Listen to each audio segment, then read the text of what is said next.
magkasama. Malinaw ang panawagan natin. Ngayong araw, murahastay ng linang ng kanyang mga polisiya at patakaran na lalong nagpapahirap sa mamamayan. Lalo na po sa mga kabataan.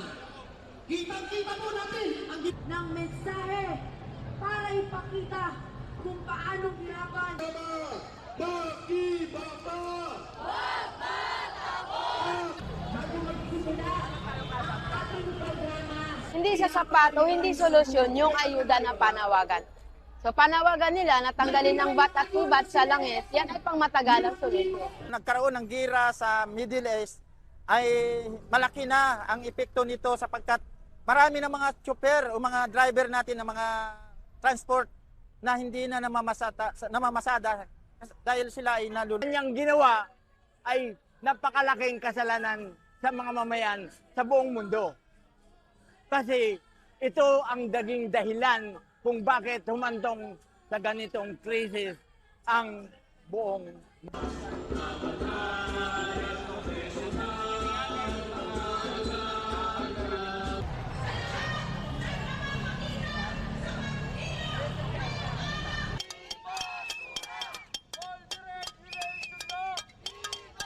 State solution nito, hindi lamang ito mga pantapal na solusyon.